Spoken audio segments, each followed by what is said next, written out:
नमस्कार किसान साथियों, क्या आपकी भी गेहूं की फसल 60 से 65 दिन की हो चुकी है या फिर आपके गेहूं में बालें निकलने की तैयारी चल रही है। यहाँ गेहूं में एक ऐसी अवस्था होती है, अगर इस पर हमने थोड़ा सा ध्यान दे लिया जाए या फिर एक स्प्रे मार दिया जाए तो हमें गेहूं में 10 से 15% प्रॉफिट ही होगा इससे। तो किसान साथियों, ये हमारी HI की 8713 वैरायटी, यह वैरायटी पूसा मंगल के नाम से जाने जाती है, जो हाई यील्ड और हाई प्रोडक्शन के लिए होती है। तो अभी इसमें गेहूं में झंडा पत्ती और बालें निकलने का समय चल रहा है अभी इसमें। तो हम इसमें गेहूं में एक फंगीसाइड और इसमें PGR और कीटनाशक का इस्तेमाल कर रहे हैं, जिससे हमारे झंडा पत्ती जितनी स्वस्थ रहेगी उतनी हमारी बालियाँ लंबी होगी और दाने की संख्या और वज़न बढ़ेगा, क्योंकि इसी से ही अब आगे की प्रोसेस रहती है झंडा पत्ती से ही, जिससे पौधा आगे भोजन बनाता है झंडा पत्ती से ही। तो आइए हम आपको स्प्रे के बारे में बताएंगे।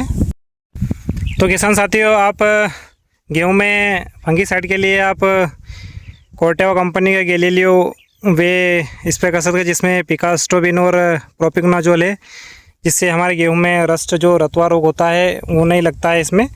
और या तो फिर आप जो सिजेंटा का कंपनी के नाम से टिल्ट आती है वो भी इस्तेमाल कर सकते, जिसमें उसमें भी प्रोपिकोनाजोल ही है।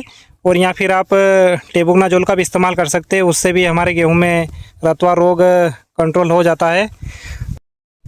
और दूसरा हम ले रहे हैं बायर का इग्नाइटस, जिसमें साइक्लोनिलाइड और मेपिक्वाइड क्लोराइड है। यह PGR के रूप में काम करेगी, क्योंकि ये जो वैरायटी है जो पूसा मंगल है, इसमें हाइट थोड़ी सी ज़्यादा होती है, जिसमें हमें गेहूं धंसने की ज़्यादा चांस रहते हैं। इसलिए हम इसी समय पर इसमें PGR डाल देंगे तो इसमें गेहूं की हाइट थोड़ी सी छोटी रह जाएगी और गेहूं नीचे ना झुकेगा, जिससे हमारा दाना ख़राब नहीं होगा और गेहूं का उत्पादन पर भी फ़र्क पड़ेगा अगर गेहूं अगर नीचे धंस जाएगा तो इसलिए हम इसमें बायर का इग्नाइटस है उस PGR का इस्तेमाल कर रहे हैं। और तीसरा हम ले रहे हैं इमामेक्टिन, जिसमें गेहूं में झंडा पत्ती पर जो इल्ली लगती है उस पर कंट्रोल मिलेगा इससे हमको।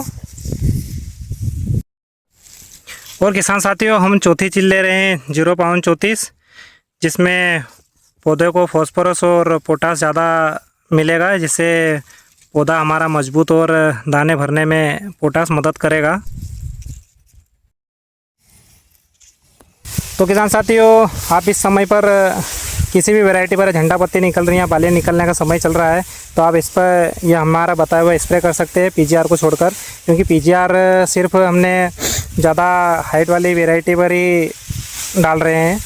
तो कैसे लगी आपको ये हमारी जानकारी, आपके कमेंट बॉक्स में राय ज़रूर दीजिएगा। धन्यवाद। जय जवान जय किसान।